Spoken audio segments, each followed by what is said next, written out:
And welcome back to another panel. This panel is called The Learning Age, and we have three fantastic guests to explore this subject.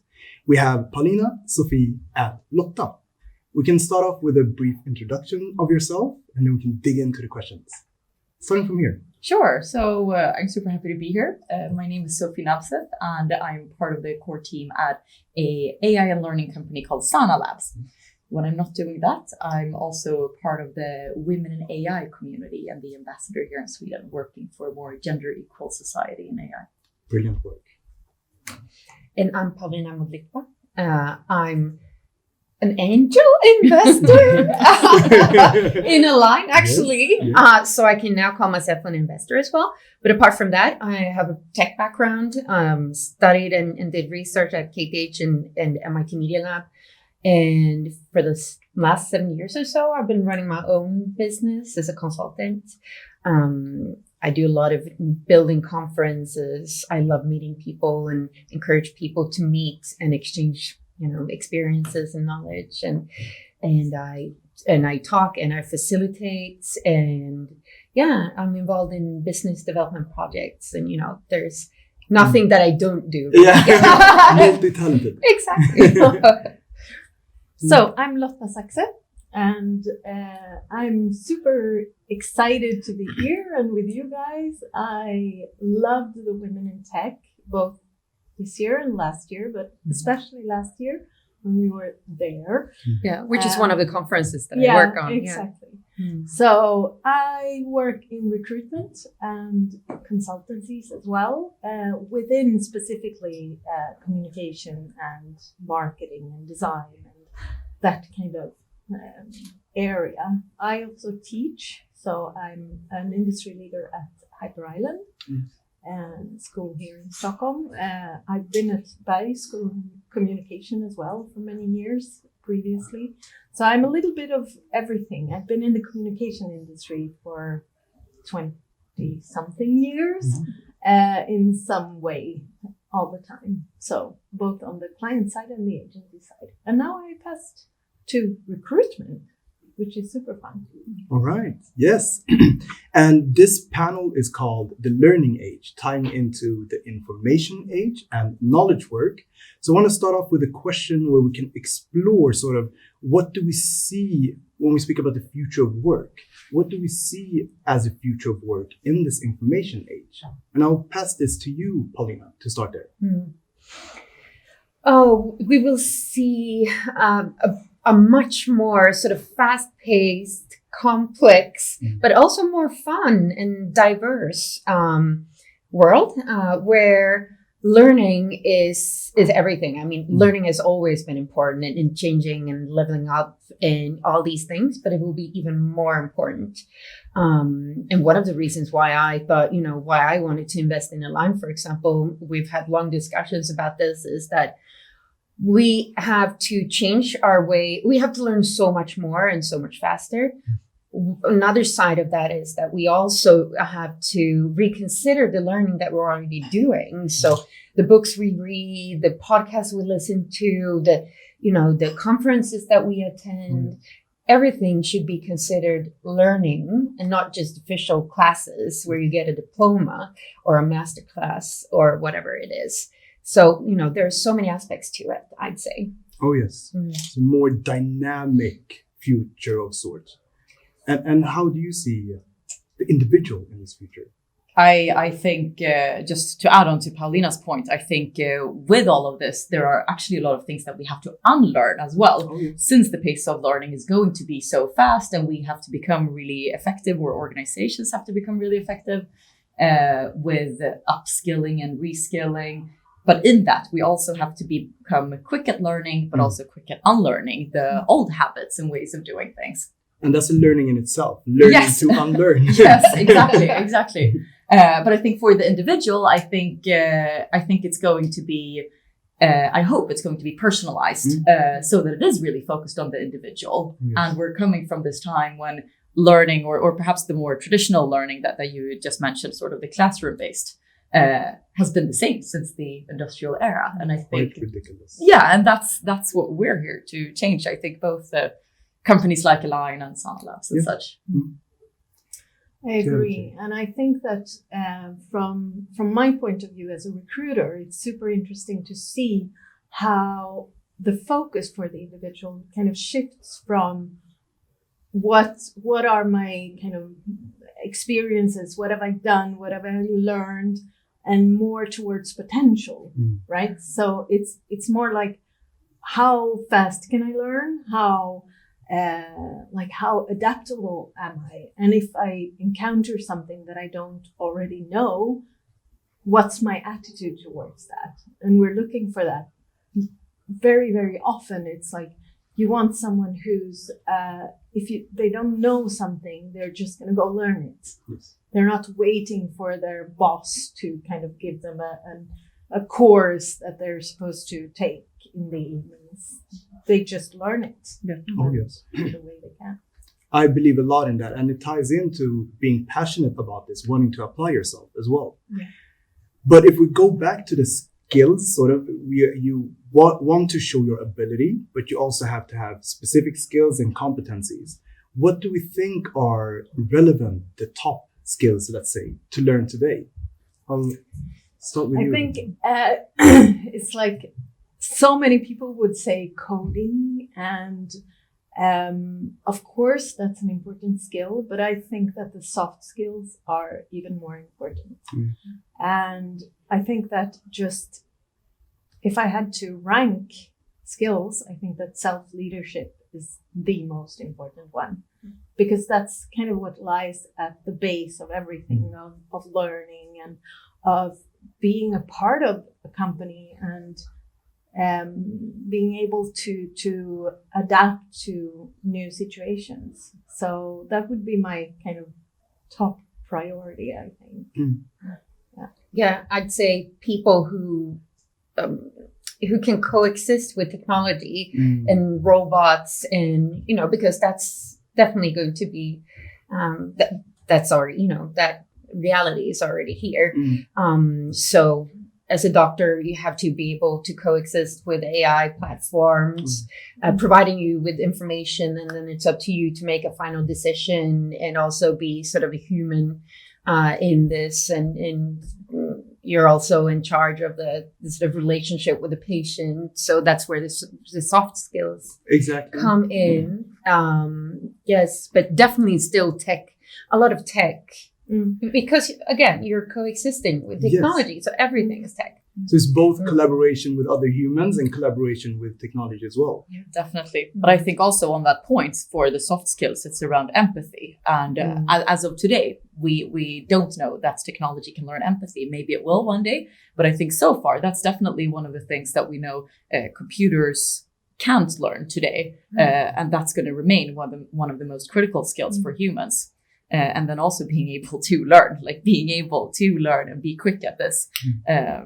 Yeah. And I, during the pandemic, for example, I was thinking about sort of self-leadership, but also it's become so clear how important leadership is, and the, new forms of leadership, especially in this pandemic, where you have to change really quickly. You have to let go of control, the more control-oriented leadership, or chefskap, old school way of being a boss, I guess, doesn't work anymore.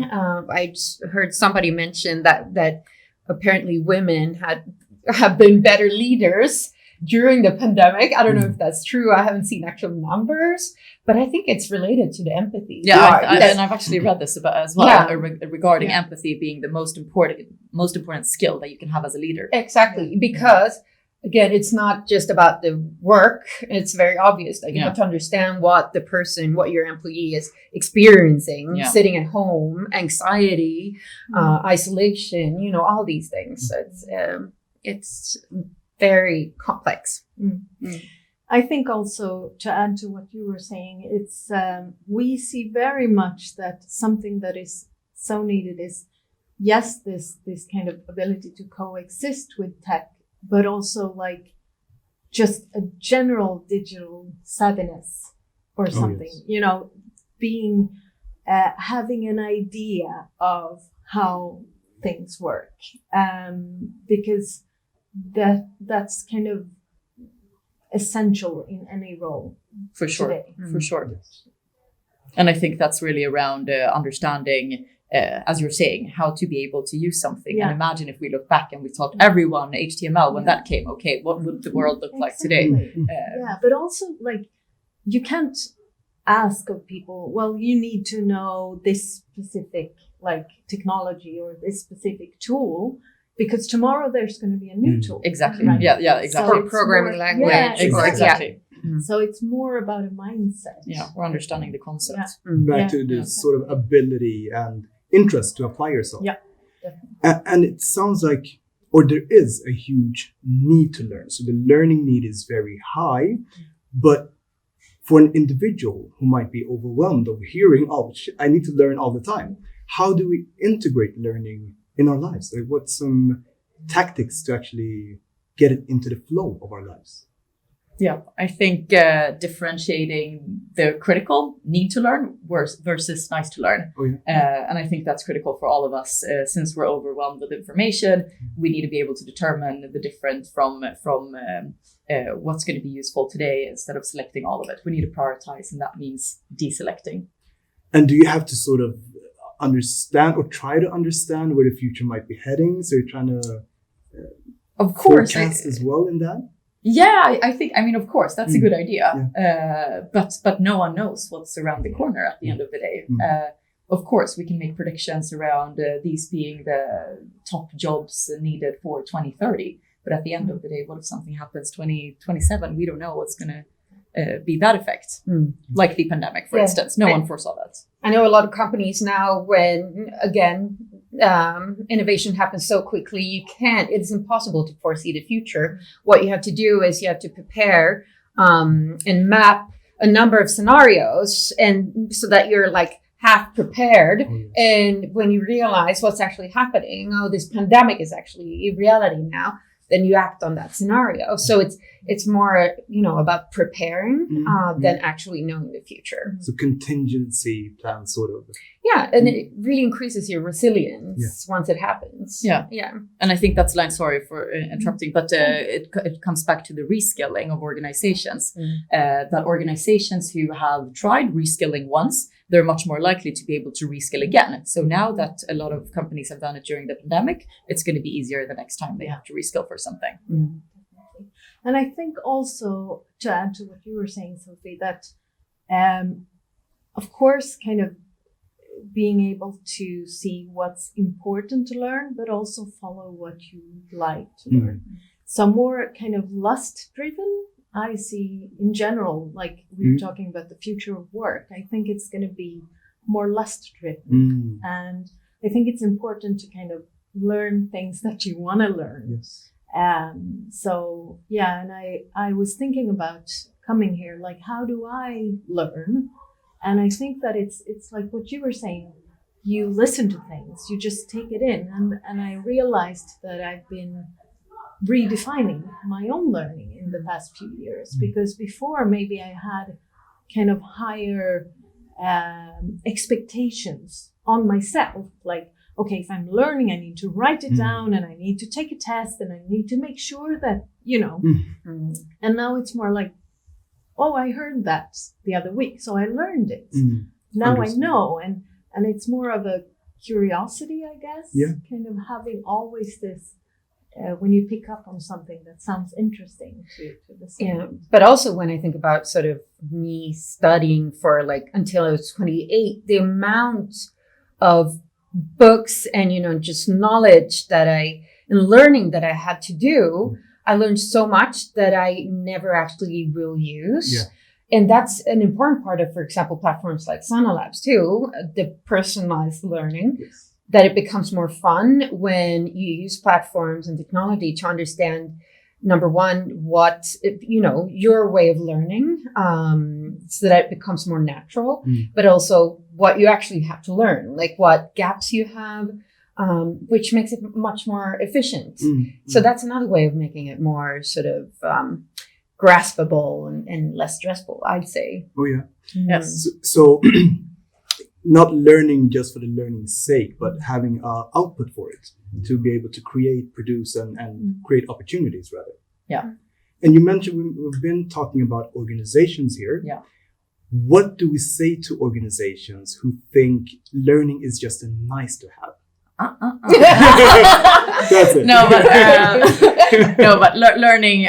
So obviously, I meet a lot of companies that work with learning, and many of the companies that I meet, they need to put learning at the strategic agenda. HR and learning, they need to get a seat at the table, and this needs to be prioritized. The budget needs to be there for learning. The budget shouldn't be there tomorrow. It should be there today. Otherwise, they're just postponing that challenge. Yes. So I think just like any other CXO, so should CLO, learning chief learning officer or chief HR officer. They should definitely have a seat at that table. Yeah, we're already seeing the big tech companies developing their own universities. Of course, smaller companies probably can't do that, but it's also an important part of an increasingly important part of employer branding. Employers or employees look for companies that really take this. That really, finds learning important and acknowledges that. And so that's the kind of workplaces that people want to work at. Do you see that, Lotta, in working with recruiting as well? Yeah, definitely. The focus on where can I develop, like where can I learn and move on, and kind of, I think that has been a shift. I think that people before maybe when they were thinking about changing jobs, it was more like, okay, I'll do the same, but somewhere else. I'll try a new, exciting spot for doing this. But now people really think about, okay, what's the next step in my development? What's the next step in my learning? And I think that's very exciting. And we do see a lot of organizations that are not quite there yet. And we as recruiters also have to try to guide them, but we also have to be able to identify that, okay, you are not going to like it here because they're not there. More traditional. Exactly. But, just to add, it's about building the skills for being a global citizen, not building the skills for this particular company, but rather, okay, how can we build you at this company as a part of your very lifelong learning journey? Exactly. Brilliant. And finally, going back to the individual. So what would you give as advice? How can one showcase one's ability and interest in learning before using Aline, let's say? Yeah, I was going to say, use Aline. What I do, I'm a social media junkie, but I'm using social media in a way that I haven't really seen that many people do, which surprises me. I really love how you use it. Well, I'm using social media as Aline before Aline existed. So I share podcasts that I've been listening to with short insights, and talk about everything that I learned. I watched this TV show, this documentary, and for me, it's so rewarding to share it, but also get feedback from people and tips back from them. It's for me, it's so natural to learn together. That I guess that's another way of making it more fun, to do it in a community instead of on your own. Definitely. I think that's such a big part of it. One of the things that I think about that I've learned is I think being vulnerable in the sense that not being a know-it-all. Because if you know it all, then you can't learn. So showing that, no, I actually don't know anything about this, but I'm super curious to learn. Yes. Please tell me. I think that's a big change of mindset. Probably. Yeah, that's exactly what I was going to say, because like if I have someone applying for a job saying, yes, I know everything, I can do all of that, then I get a bit like suspicious. Yeah. And I want to hear like, okay, but what do you want to learn? And sometimes you encounter people, and I think that's learning. That's something that you have to unlearn, that you are not supposed to know everything. Yeah. And I think that that's super important, that curiosity again, to bring that into, for example, when you're looking for a job, that you ask questions, that you're open and honest with, these are the things that I don't know as much about, like you were saying, like, this is what I want to learn. And I think that the personal branding part is so important today. So doing, like, nobody would ever think, oh, Paulina, she's not very open to learning, because you can see that. Exactly. That's something that you realize that, okay, Paulina knows so much, but she's also all the time learning and taking in new things, which is, if you can show that in everything that you do, then there's no doubt. Exactly. And we have been speaking in this conversation about sort of a shift. And there's an old school where we promoted, actually, like you were speaking about, more crystallized intelligence. So you're promoted based off the knowledge you had. Now it seems like we are finally more interested in a fluid intelligence. So what are you able to learn and adapt and unlearn? And in this future, applying yourself with passion and interest is how you can increase the amount of learning, and also with that amount of output. Would you say? Definitely. Thank you very much for the great insights, Lotta, Paulina, and Sofie. Now we will move over to a keynote that will be done remotely, and we have Carmen Rasol joining us. Thank you.